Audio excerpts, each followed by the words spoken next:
नमस्कार। सब बड़े सीरियस लग रहे हैं आप। आपका बहुत बहुत धन्यवाद, आप यहाँ आए। अब यात्रा कन्याकुमारी से हरियाणा तक पहुँची है और बहुत कुछ सीखने को मिला। बहुत लोगों से हम मिले और देश के दिल में जो है वो डायरेक्टली सुनने को मिला है हम सबको। हरियाणा में आपने रिस्पांस देखा, बहुत अच्छा रिस्पांस है, एनर्जेटिक एंथुजियास्टिक रिस्पांस है। शुरुआत की थी तो लोगों ने कहा कि देखिए केरला में जो रिस्पांस मिलेगा, जो केरला में रिस्पांस मिला वो कर्नाटक में नहीं मिलेगा, बीजेपी की स्टेट में नहीं मिलेगा। पता लगा कर्नाटक में केरला से भी बेहतर रिस्पांस। फिर कहा कि भाई साउथ में मिला है, अब जब हम महाराष्ट्र पहुंचेंगे तो रिस्पांस नहीं होगा, महाराष्ट्र में साउथ से भी अच्छा। और फिर जब हम हिंदी बेल्ट में जा रहे थे कहते हैं हिंदी बेल्ट में तो बिल्कुल नहीं होगा, महाराष्ट्र में रिस्पांस अच्छा, हिंदी बेल्ट में नहीं होगा। मध्य प्रदेश में देखा और भी इम्प्रूवमेंट। और फिर जब हम हरियाणा में आ रहे थे, नहीं बीजेपी की सरकार है, वो रिस्पांस नहीं मिलेगा, और भी इम्प्रूवमेंट। मतलब जहाँ जितना हम आगे बढ़ते जा रहे हैं रिस्पांस इम्प्रूव करता जा रहा है। तो मैं हरियाणा के युवाओं से, हरियाणा की जनता से, माताएं बहनों से दिल से धन्यवाद करना चाहता हूँ कि आपने इतना प्यार दिया, आपने इतनी शक्ति दी, इसके लिए हम बहुत बहुत आभारी हैं। यहाँ पे लोगों ने, किसानों ने हमें हरियाणा की सच्चाई बताई, सड़कों पे हम चले हैं वो भी हमने देखा। तो रियलिटी हमारे और आपके सामने है।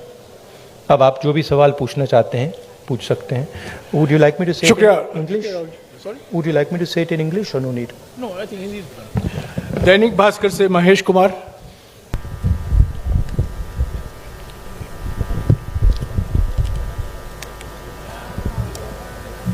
राहुल जी, आपने पानीपत में कहा था मन से। किसमें? मैं महेश कुमार, दैनिक भास्कर से। हाँ, नहीं आपने क्या पानीपत मैं पूरा हरियाणा ही देखता हूँ। आपने पानीपत में कहा था कि पानीपत तय करता है कि दिल्ली की सरकार किसकी बनेगी, मन से कहा गया था। लेकिन नहीं, मन से कहा गया था। समझ नहीं रैली सुनाई नहीं, आवाज नहीं आ रही मेरी? ओके, भाई थोड़ा माइक को एडजस्ट कर लीजिए। तो माइक वो हैंड आप बोलिए प्लीज। आपने पानीपत में कहा, पानीपत में मन से कहा गया था कि पानीपत तय करता है कि दिल्ली में सरकार किसकी होगी। मैंने कहा पानीपत में मन से कहा गया था। और करनाल में ये कहा गया कि ये यात्रा वोटों के लिए नहीं है। तो इसमें एक कहीं ना कहीं कंफ्यूजन है कि ये एक जन आंदोलन है या राजनीतिक यात्रा है। क्योंकि पॉलिटिशियन जिस भी थॉट के साथ कोई भी एक एक्टिविटी करता है, फुल टाइम पॉलिटिशियन, उसका थॉट तभी लागू होगा जब उसके पास सरकार होगी। तो एक चीज तो मैं ये जानना चाह रहा हूं कि इस यात्रा को हम जन आंदोलन और राजनीतिक यात्रा के बीच में कहाँ स्टैंड खड़ा देखें, कहाँ पे है ये। और इसके साथ ही ये चीज है कि एक माइलस्टोन है ये यात्रा, आपकी लाइफ टाइम का है। तो 30 जनवरी के बाद इस माइलस्टोन का टेक अवे पार्टी और आपके पास क्या होगा?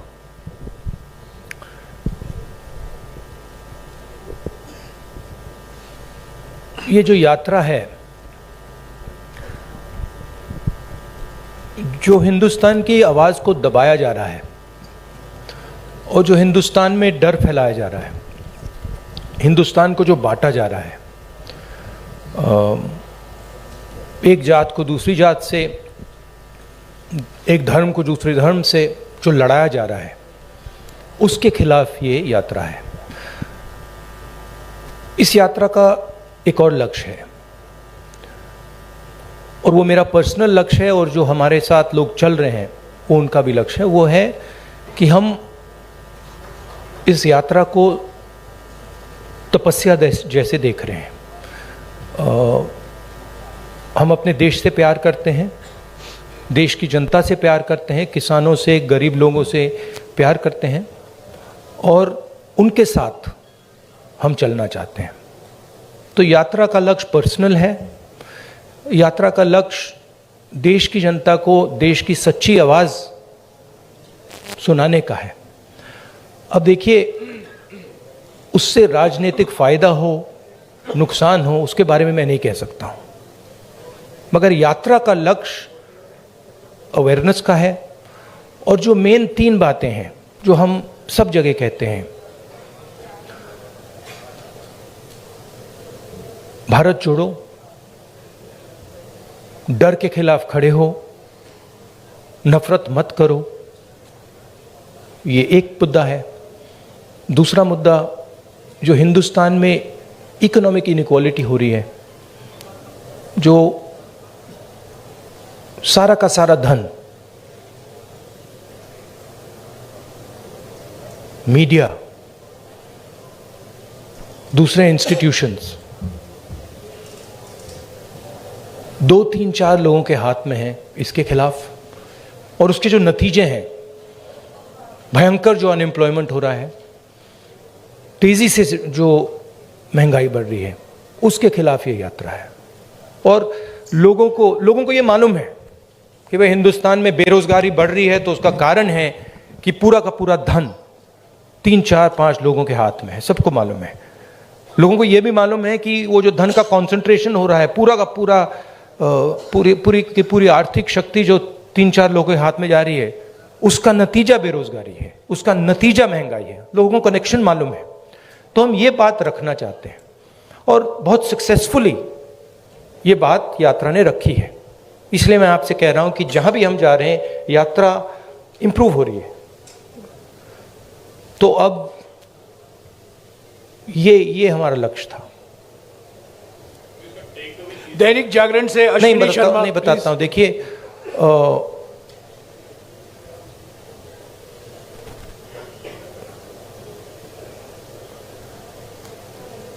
जब अर्जुन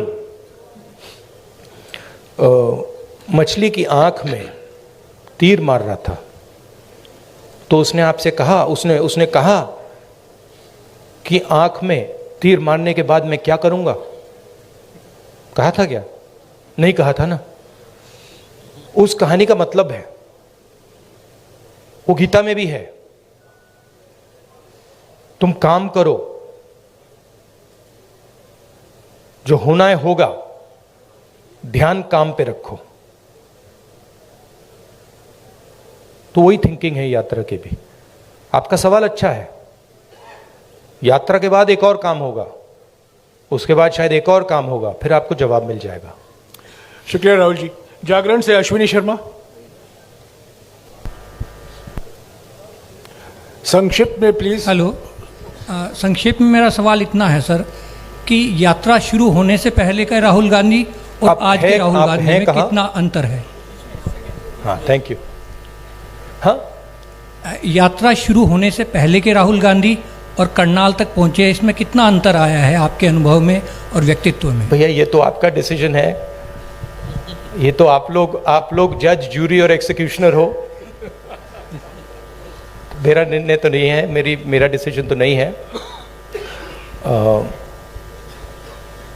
तो ये तो आपको डिसाइड करना पड़ेगा राहुल गांधी क्या है, कौन है, क्या नहीं है, क्या बदलाव आया, क्या बदलाव नहीं आया। उसमें थोड़ी सी सच्चाई आप बोल सकें तो अच्छी बात होगी, और नहीं बोल सकें तो वो भी ठीक है। पंजाब केसरी से मनोज राणा।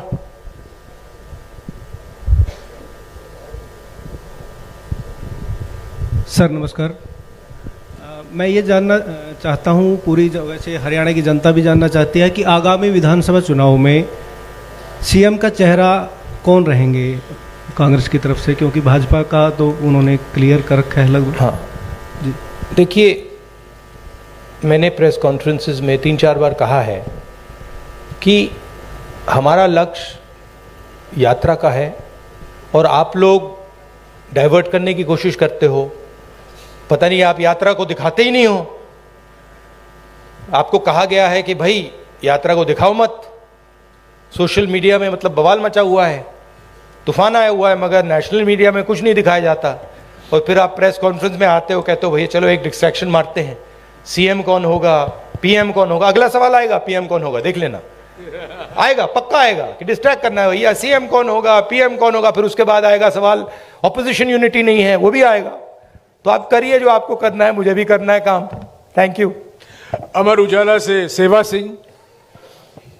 अब भैया पीएम वाला पूछिए, वो 3 हैं आपके, वो हर प्रेस कॉन्फ्रेंस में आते हैं, सीएम कौन, पीएम कौन। अमर उजाला से सेवा सिंह। राहुल जी नमस्कार। कहाँ है? हाँ हाँ जी, सॉरी। शेर यात्रा चल रही है, बहुत चर्चाएं हो रही है, लेकिन कांग्रेस के संगठन की भी उतनी चर्चा हो रही है कि मतलब आगे चुनाव की तैयारियों को देख रहे हैं लोग यात्रा के जोड़ के, तो संगठन की भी इतनी ही चर्चा हो रही है कि संगठन नहीं मतलब बन पा रहा, संगठन नहीं बन पा रहा है। जी सर। तो ये कब तक पॉसिबल होगा? कार्यकर्ता भी इंतजार में रहते हैं सर, मेहनत करने वाले। देखिए, सबसे पहले ये कहना कि संगठन नहीं है, ये तो बिल्कुल गलत है। संगठन तो मतलब सड़कों पे आपको दिख रहा है, सब जगह दिख रहा है। खारगे जी प्रेसिडेंट हैं, मैं कांग्रेस पार्टी का प्रेसिडेंट नहीं हूं, तो ये सवाल आपको खारगे जी से पूछना पड़ेगा कि एग्जैक्टली हरियाणा का संगठन में इम्प्रूवमेंट कैसे लाई जाएगी। मैं हरियाणा के 3 डिजिटल न्यूज चैनल से सवाल पूछवाऊंगा। लोकवाणी से मनदीप पूनिया। हाँ जी, माइक दीजिएगा इनको जल्दी। सर नमस्कार। नमस्कार सर। सर मैं आपसे सवाल पूछना चाहता हूं कि आप लगातार कह रहे हैं कि डर का माहौल है, नफरत फैल रही है, डर का माहौल है। आपकी सरकार छत्तीसगढ़ में है, वहां पर सोनी सोरी जो कि इंटरनेशनल ह्यूमन राइट एक्टिविस्ट मानी जाती हैं, उनके घर की बिजली काट दी गई है, वो अंधेरे में रह रही हैं। अभी कुछ दिन पहले वहां पर एक 19 साल के आदिवासी लड़के का छत्तीसगढ़ पुलिस एनकाउंटर करती है। तो डर का माहौल भी आपको दिख रहा है, और क्योंकि इस यात्रा से आप कह रहे हैं कि सिविल सोसाइटी, पत्रकार, वकील, जो भी सेक्शन डरा हुआ है, उसके आप दिल की, उसकी मन की उसको डर को आप कम करना चाहते हैं। तो सोनी सोरी जो कि इंटरनेशनल एक्टिविस्ट हैं, वो डर में वहाँ अंधेरे में बैठी हुई हैं, तो वहाँ आपकी सरकार है। बाकी अगर आपकी सरकार सेंटर में आ गई तो फिर वही जो छत्तीसगढ़ में रहा, क्या वही होगा? नहीं, सबसे पहली बात यह है, देखने की बात है कि ये जो आपने मेरे सामने सवाल रखा है, ये आप नरेंद्र मोदी जी के सामने रख सकते हैं क्या? सबसे पहली बात ये है। कहाँ रखे हैं आपने? नहीं, कवरेज एक व्यक्ति के सामने सवाल रखना और कवरेज करना में बहुत फर्क होता है। प्रधानमंत्री जी ने ऐसे कितने प्रेस कॉन्फ्रेंस किए हैं जहाँ पे कोई भी पत्रकार उनसे ऐसा सवाल पूछे। सबसे पहली बात यह है, ठीक है। दूसरी बात यह है कि मैं कह रहा हूं कि देश की जनता को बांटकर उनमें नफरत फैलाई जा रही है। हिंदू मुस्लिम, अलग अलग जात के लोगों को लड़ाया जा रहा है। क्या कांग्रेस पार्टी ये करती है? कांग्रेस पार्टी ने कभी कहा है कि एक जात के व्यक्ति को दूसरे जात के व्यक्ति की हत्या करनी चाहिए? कांग्रेस पार्टी ने कभी कहा है कि एक धर्म को दूसरे धर्म से लड़ाया जाना चाहिए? कभी नहीं कहा है, हिस्ट्री में कभी नहीं कहा है। तो दूसरी बात यह है। तीसरी बात यह है कि जो वहां पे डर का माहौल है, उसके बारे में आपने हमें बताया है, हम जाके उसको देखेंगे, और अगर वहाँ पे हम उसके बारे में बोल सकते हैं, मैं बोलूँगा, ठीक है। और अगर वहाँ पे कुछ गलत हो रहा है तो मैं पर्सनली जाके उसको देख के उसमें मेरी जो राय होगी मैं रखूँगा, ठीक है। मगर मेन बात यह है कि जो देश में आज नफरत फैलाई जा रही है, जो हिंसा की जा रही है, वो छत्तीसगढ़ सरकार एज अ पॉलिसी नहीं कर रही है। वहाँ पे इश्यूज हैं, वहाँ पे लैंड एक्विजिशन की इश्यूज हैं, और वहाँ पे हाँ टेंशन है, मगर हमारी पॉलिसी वो नहीं है। धन्यवाद। मसले से सर्वमित्र कंबोज। नमस्कार सर। इधर सर, मैं देख रहा हूं आप स्पीच में जवान और यात्रा के बाद मैं आपको बताना चाहता हूं कि मैं पर्सनली वहां जाऊंगा और पर्सनली इस बात को समझने की कोशिश करूंगा। अगर वहां पे कोई कमी है तो उसको मैं सुधारूंगा। नमस्कार सर, इधर ही। सर, आप नमस्कार। हर स्पीच में तकरीबन जवान और किसान की बात करते हैं। हाँ जी। किसान की अगर बात करें तो आपको पता है लंबा आंदोलन हमारे देश में हुआ। हालांकि सरकार ने कानून वापस ले लिए, लेकिन एमएसपी का मुद्दा अभी भी बरकरार है। उसके लिए किसान अभी भी संघर्ष कर रहा है। पंजाब में अभी चल रहा है, हरियाणा में भी चल रहा है। आपकी सरकार थी तब स्वामीनाथन आयोग की रिपोर्ट आ गई थी, लेकिन आपने लागू नहीं की। क्या अगर आपकी सरकार आ जाती है तो आप स्वामीनाथन आयोग की रिपोर्ट को लागू करेंगे? और जो किसान एमएसपी मांग रहा है, क्या वो आप एमएसपी देंगे? देखिए, ऐसी ये जो चीज़ें होती हैं, ये ऐसे कैजुअली नहीं कहा जा सकता है। ठीक है कि भैया, सबसे पहले मैं एक कांग्रेस पार्टी का मेंबर हूं, कांग्रेस पार्टी का लीडर हूं, बहुत सारे और हैं। तो अगर हम इस बात को सीरियसली कहना चाहते हैं तो ये डिस्कशन हम अपनी मैनिफेस्टो कमिटीज में करते हैं और उसको सीरियसली असेस करते हैं जी। उसके फाइनेंशियल इम्प्लीकेशंस असेस करते हैं, उसके दूसरे इम्प्लीकेशंस असेस करते हैं और फिर उस पर निर्णय लेते हैं। मैं यहां कह सकता हूं हाँ करेंगे ना करेंगे, उसका कोई मतलब नहीं है। जो हमारे मैनिफेस्टो में आएगा वो हमारा डिसीजन होगा और वो गारंटी करके हम करेंगे। जैसे हमने न्याय योजना के बारे में कहा था, हमने अलग अलग स्टेट्स में कर्जा माफी की बात की थी। जब हमारे मैनिफेस्टो में आ जाता है वो होगा ही होगा। ठीक है, तो पहली बात ये है। दूसरी बात ये है कि हम एक्सेप्ट करते हैं कि जो किसान है उसको चारों ओर से घेरा जा रहा है। उसको डायरेक्टली मारा जा रहा है, फ्यूल प्राइसेस से लेकर डायरेक्ट डीजल पेट्रोल के प्राइस से डायरेक्ट मारा जा रहा है। उसको इनडायरेक्टली मारा जा रहा है। बीमा का वो पैसा देता है, तूफान आता है, आंधी आती है, उसको पैसा नहीं मिलता। उसको डायरेक्टली खाद की प्राइसेस से मारा जा रहा है।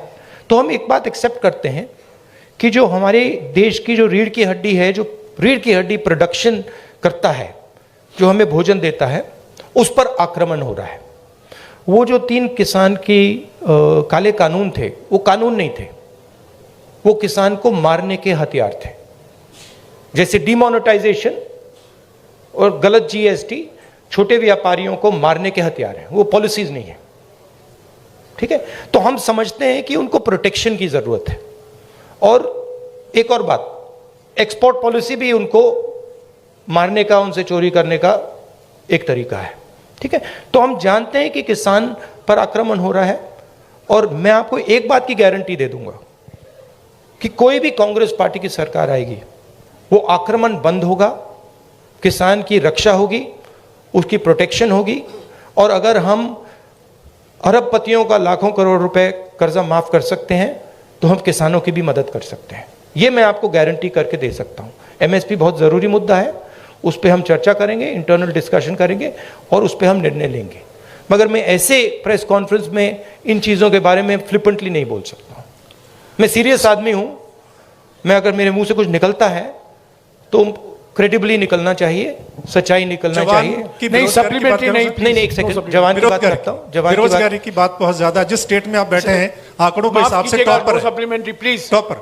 नो सप्लीमेंट्री नहीं। जवान के बारे में मैं आपको बताता जी, हूं। एक सेकंड सर।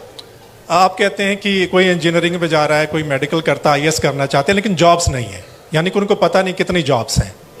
तो आपके पास क्या ऐसा रोड मैप है? हमारे देश में हर साल लाखों ग्रेजुएट निकलते हैं, पोस्ट ग्रेजुएट निकलते हैं।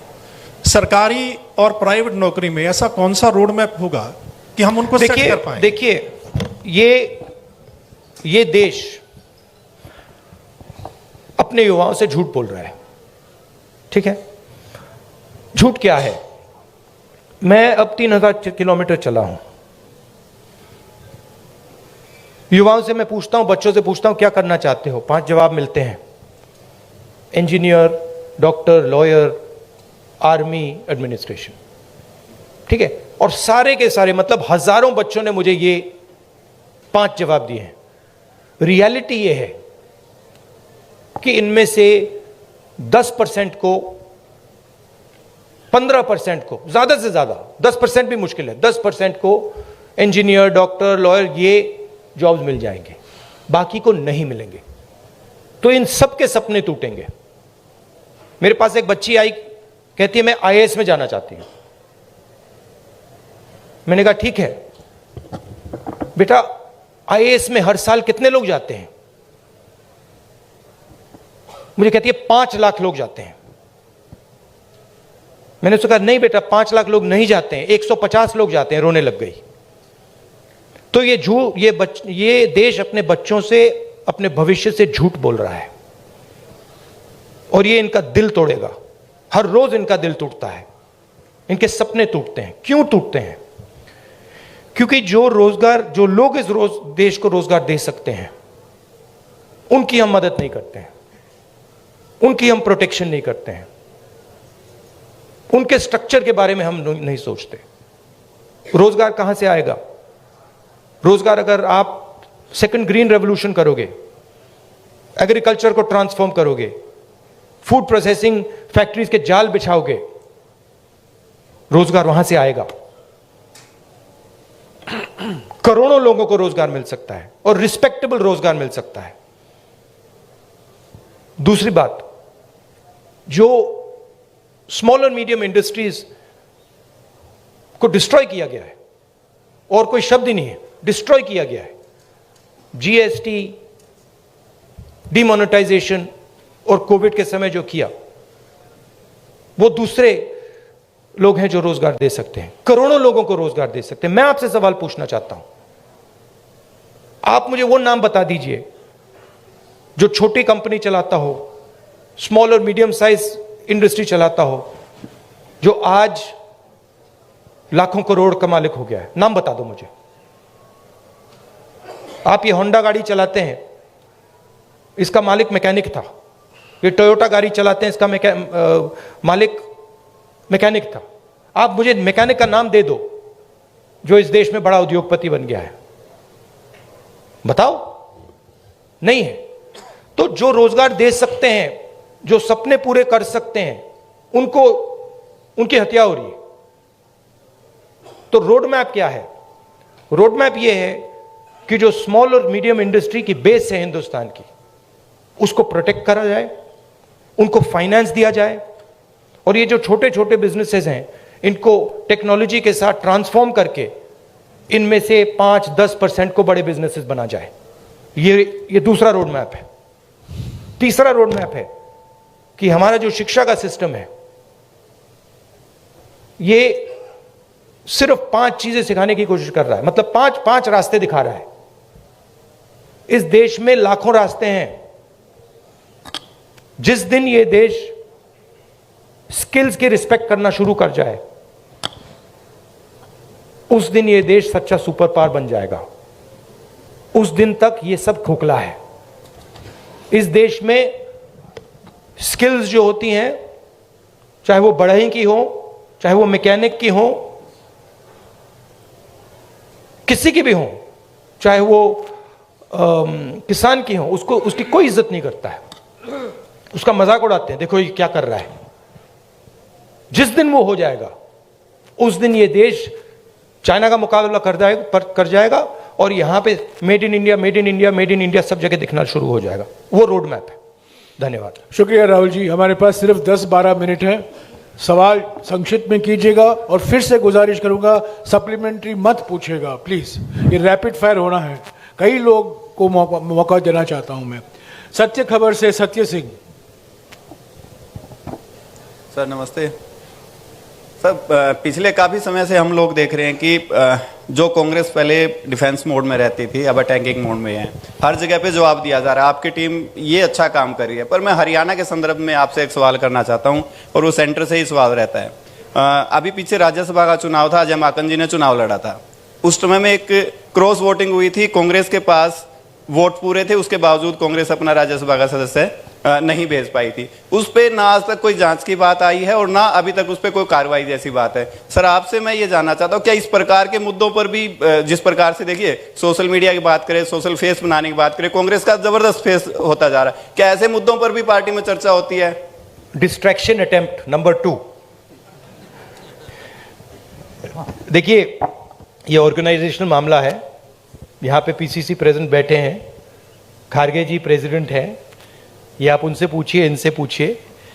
मेरा लक्ष्य क्लियर है, जो देश की आवाज़ है उसको सामने लाने का। अच्छा अटेम्प्ट था, मैं कहूँ कि उससे अच्छा था, ज़्यादा सोफिस्टिकेटेड था, मगर मैं डिस्ट्रैक्ट नहीं होऊंगा। Thank you. शुक्रिया राहुल जी। टोटल टीवी से प्रदीप। नमस्कार राहुल जी, धन्यवाद। नहीं, एक और बात जो आपने कहा, नहीं, एक बात आपने कही जिसका मैं जवाब देना चाहता हूं। आप बैठ सकते हैं। ये कांग्रेस का प्रेस कॉन्फ्रेंस है, बीजेपी का नहीं है, आरएसएस का नहीं है। राहुल जी, समय की पाबंदी भी है। नहीं, मगर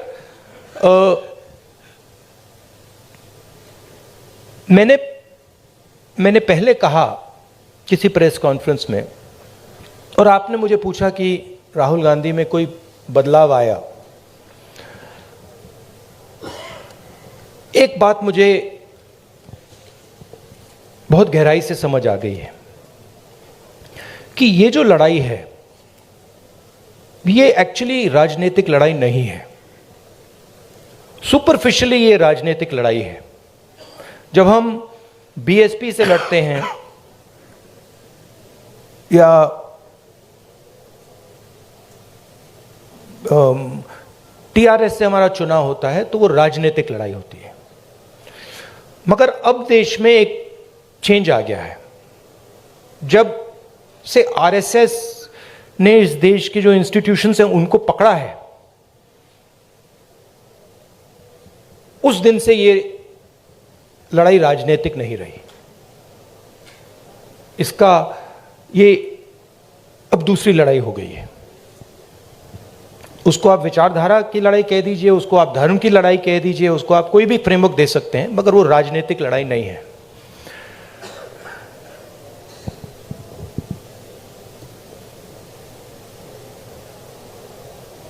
कांग्रेस पार्टी की अगर आप हिस्ट्री देखें, जो आपने कहा कार्यकर्ता में जोश आ गया है, ये तपस्या का संगठन है। इसको अगर आप तपस्या में लगाते हैं तो इसकी एनर्जी बढ़ती है। बीजेपी पूजा का संगठन है, उसको अगर आप पूजा में लगाएंगे उसमें स्ट्रेंथ आती है। अब बीजेपी, अब पूजा दो तरीके की होती है। धर्म की बात कर रहा हूं। पूजा नॉर्मली होती है कि भाई मैं भगवान के पास जाता हूं और मैं उनसे कुछ मांगता हूं। मगर इनिशिएटिव जो पूजा करता है उसका होता है। ठीक है, आरएसएस की पूजा अलग है। आरएसएस चाहता है कि फोर्सिबली उनकी पूजा हो। मोदी जी चाहते हैं, इसलिए वो आपसे नहीं मिलते हैं, कि फोर्सिबली उनकी पूजा हो और देश में सब लोग उनकी पूजा करें। उसका रिस्पॉन्स एक ही हो सकता है। उसका रिस्पॉन्स तपस्या ही हो सकता है और कोई रिस्पॉन्स नहीं हो सकता है। और इसीलिए ये जो यात्रा है ये बहुत सक्सेसफुल है, क्योंकि इसमें सिर्फ कांग्रेस पार्टी तपस्या नहीं कर रही है, सिर्फ एक व्यक्ति तपस्या नहीं कर रहा है। इसमें लाखों लोग तपस्या कर रहे हैं। और इस यात्रा का मैसेज यही है कि जो मैंने अभी आपको बोला, जो आपने रोड मैप की बात पूछी, कि इस देश में तपस्या की रिस्पेक्ट होनी चाहिए, स्किल्स की रिस्पेक्ट होनी चाहिए, काम की रिस्पेक्ट होनी चाहिए। कांग्रेस पार्टी ये कहती है, हिस्टोरिकली ये कहा है। और बीजेपी कहती है, आरएसएस कहती है कि नहीं भैया, तपस्या की कोई रिस्पेक्ट नहीं होनी चाहिए। जो हमारी पूजा करेगा उसकी रिस्पेक्ट होगी। अब आप इस फ्रेमवर्क से नोटबंदी को देखिए। क्या नोटबंदी ने हिंदुस्तान के गरीब की तपस्या की रिस्पेक्ट की? बिल्कुल नहीं। वो तपस्या पर आक्रमण था। उसका मैसेज था किसान से छोटे मजदूर से, छोटे व्यापारी से, भैया तू जितनी तपस्या करनी है तू कर ले, कुछ फर्क नहीं पड़ेगा, जला देंगे। और बीजेपी आरएसएस इस देश को फोर्स्ड पूजा की ओर ले जा रही है, धन का प्रयोग करके, इंस्टीट्यूशंस को कैप्चर करके, लोगों को डरा के, आप लोगों को डरा के।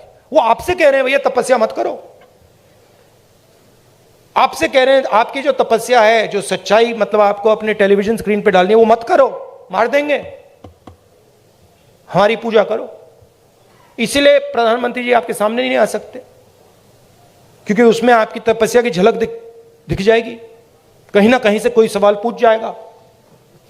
तो ये लड़ाई है पूजा और तपस्या के बीच में। हमारा संगठन तपस्या का है, और अगर हमारे संगठन में कमी है तो तपस्या की कमी थी, और उस यात्रा ने इसको क्लियर कर दिया है कि यह तपस्या का संगठन है, वो पूजा का संगठन है।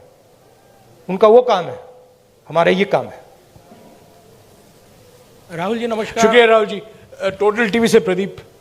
राहुल जी नमस्कार, मैं प्रदीप। और ये जो आपने शिव जी की फोटो देखी होगी, ये आपने देखा है, ये सिंबल देखा है आपने, शिव जी की फोटो में देखा है, इसका मतलब क्या है?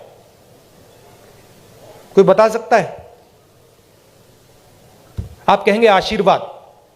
आशीर्वाद नहीं है, ये अभय मुद्रा है, डरो मत। ये तपस्या का सिग्नल है, अपना काम करो, तपस्या करो, डरो मत। इसीलिए तो कांग्रेस का ये सिंबल है। नहीं, आप हंस रहे हो, मैंने रिसर्च किया है, ये सिंबल कहां से आया, कैसे आया, मैं आपको किसी दिन बता दूंगा, आप हैरान हो जाओगे।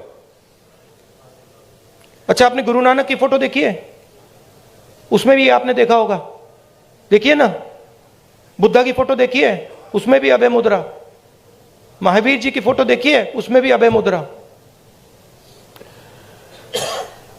तो तपस्या, डर में बहुत बड़ा गहरा लिंक है, और ये चाहते हैं, और ये इन्होंने पहले भी किया था। फ्रीडम की जो लड़ाई थी, आजादी की जो लड़ाई थी, वो तपस्या की लड़ाई थी, और इन्हीं लोगों ने अंग्रेजों से पूजा करवाई थी। तो हिस्ट्री है ये, उसको मिटाया नहीं जा सकता, रिपीट हो रही है। शुक्रिया राहुल जी। मेरा डर है कि मैं 5 अच्छा मिनट में इसको जवाब खत्म अच्छा नहीं कर लगा पाऊंगा। राहुल जी, A1 5 मिनट है, सिर्फ 5 मिनट है प्लीज। फाइनली टोटल टीवी से प्रदीप। फाइनली धन्यवाद राहुल जी। नमस्कार जयराम जी, धन्यवाद आपका सवाल पूछने का मौका देने के लिए। राहुल जी, हमने देखा है जब ये यात्रा चल रही है, आपकी टी शर्ट बहुत चर्चाओं में है, और खासतौर से मुझे आप लोगों ने डांट भी पड़वा दी, और ये डांट पड़वा दी आपने मुझे। टी शर्ट कर करके मामा ने डांट मार दी मुझे कि तुम कैसे घूम रहे हो।